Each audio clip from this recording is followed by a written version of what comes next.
Ya Rendra dan juga pemirsa, ini di momen perayaan Natal tahun ini, bagaimana Kementerian Agama memfasilitasi Natal dan apa saja kira-kira kegiatan yang dilakukan untuk memperkuat kerukunan antar umat beragama? Ya betul sekali. Kami ajak Anda untuk berbincang dengan Menteri Agama RI Nazaruddin Umar. Sudah ada rekan kami Agam Rizky yang saat ini berada di kediaman Menteri Agama. Silakan Agam Rizky. Baik, Rendra, Fahda, dan juga pemirsa, selamat Natal untuk Anda yang saat ini merayakan. Semoga damai dan sukacita Natal ini menyertai kita semua. Di momen Natal kali ini, Rendra, Fahda, dan juga pemirsa, kami berkesempatan langsung untuk berbicara dan juga bertanya dengan Menteri Agama, yaitu Nazaruddin Umar, terkait peran Kementerian Agama untuk memfasilitasi proses perayaan Natal 2024 ini. Dan di samping saya ini sudah ada Bapak Nazaruddin Umar. Selamat siang Bapak. Ya, selamat siang. Salam sejahtera untuk kita semuanya. Gimana kabar ini Pak? Alhamdulillah, karena ini adalah hari libur kantor kita kan. Jadi kita bersama keluarga di rumah sambil menyaksikan ya TV One, menyaksikan kegiatan-kegiatan dan siap kita.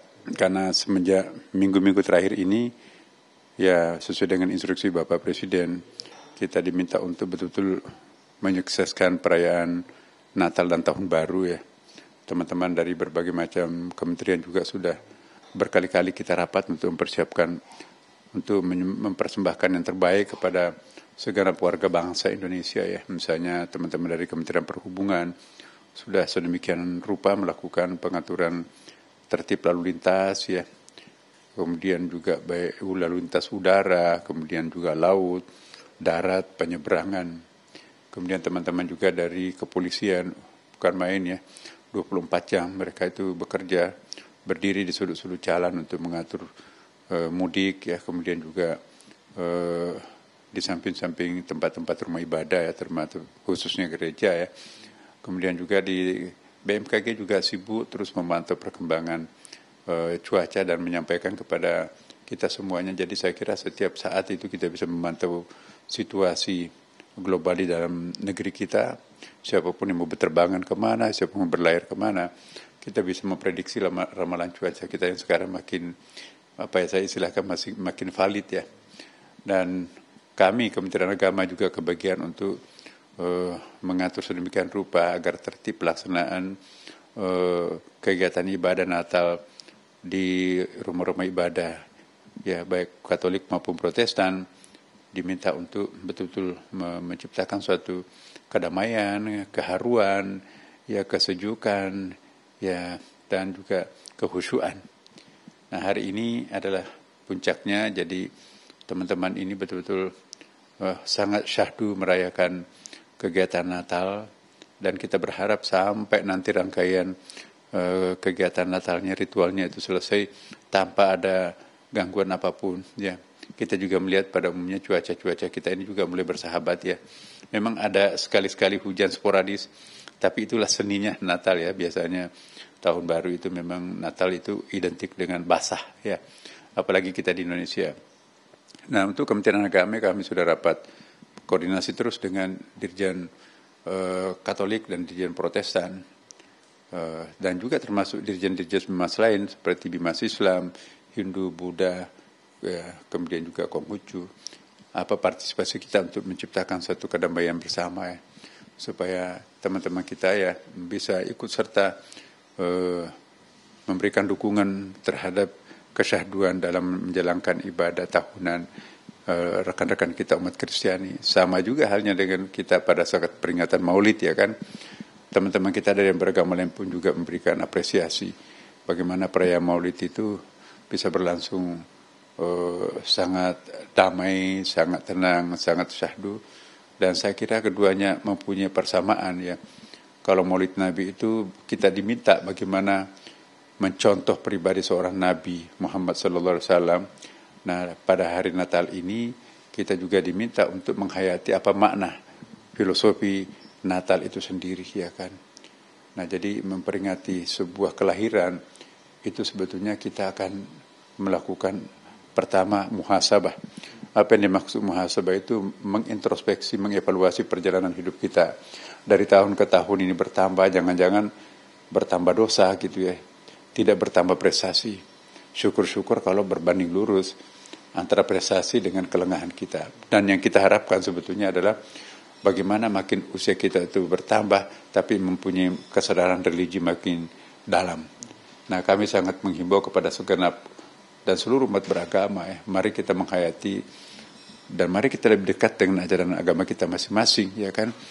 Karena saya punya keyakinan semakin dekat umat dengan ajaran agamanya, maka akan menjanjikan kedamaian di dalam ruang publik.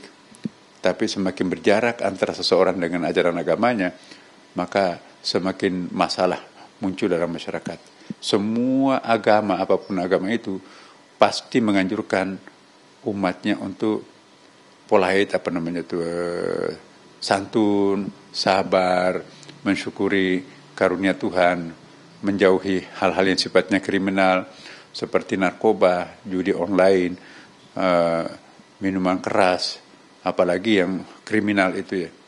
Nah, mudah-mudahan dengan hari Natal ini nanti kepada mereka yang beragama Nasrani itu bisa semakin menghayati keberadaan agamanya, tertancapkan dalam lubuk hati mereka yang sangat dalam.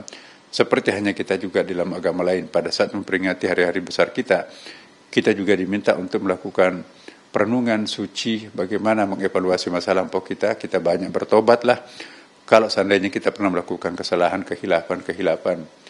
Nah, juga sama yang dilakukan teman-teman kita yang beragama Kristiani sekarang ini, tentu juga mereka akan melakukan himbauan pada dirinya sendiri dan juga himbauan kepada komunitasnya. Mari kita sinergi menebarkan kasih sayang.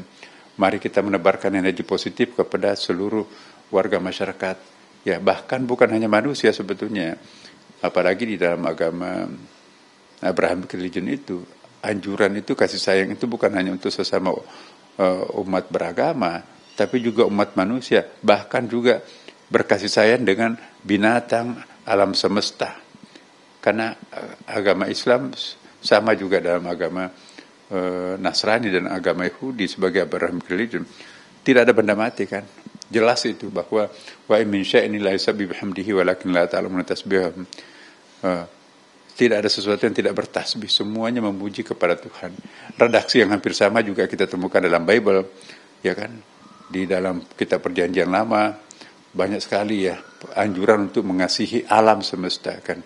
Dalam kitab Mazmur ya misalnya di dalam Bible itu jelas banyak pasal-pasalnya yang menganjurkan kita itu untuk menghormati dan sekaligus memelihara, merawat lingkungan hidup. Kita harus menjaga, memelihara planet ini, karena kapan planet ini kita tidak jaga, maka itu nanti malapetaka, masal akan mengancam kita.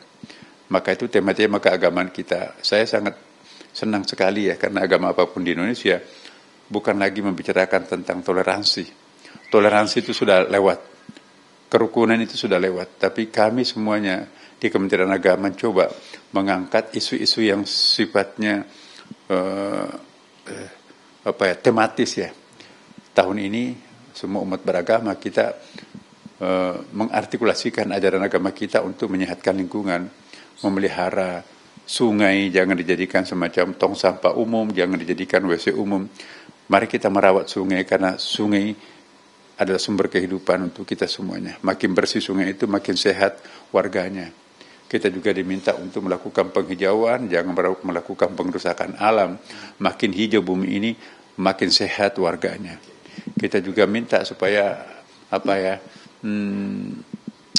penghematan energi yang tak terbarukan itu, karena itu nanti yang efek rumah kaca itu sangat berbahaya untuk kehidupan kita. Baik, terakhir nih Pak, saya mau tanya bagaimana pengamanan selama proses Natal kali ini nih Pak? Ya, kami bersama dengan sejumlah menteri, bahkan Menko Polhukam kemarin bersama dengan Pak Pratikno, Pak Menko SDM kita itu keliling kita beberapa rumah-rumah ibadah ya. Kita masuk melalui Istiqlal, terowongan Istiqlal masuk ke katedral, dari katedral lanjut ke gereja Protestan, kemudian juga ke Immanuel. Nah, alhamdulillah kita bisa menyaksikan saudara-saudara kita yang beragama Nasrani itu dengan khusyuk, dengan syahdu melaksanakan ritual-ritual keagamaannya tanpa terusik sedikit pun. Nah, ini satu contoh yang paling bagus untuk kita bisa persembahkan kepada dunia. Contohlah Indonesia dalam soal kedamaian, ketenangan, toleransi, ya kebersamaan, persatuan dan kesatuan. Semoga kita pelihara Indonesia yang cantik seperti ini. Baik, terima kasih atas waktunya Bapak Menteri. Ya, Rendra, Fahda dan juga pemirsa, itulah pesan dari Menteri Agama Nazaruddin Umar agar kita ini selalu menciptakan toleransi dan rasa cinta sesama manusia. Untuk sementara kami kembalikan ke studio. Baik, terima kasih Agam Rizky atas informasi wawancara khususnya bersama Menteri Agama Nazaruddin Umar. Selamat bertugas kembali.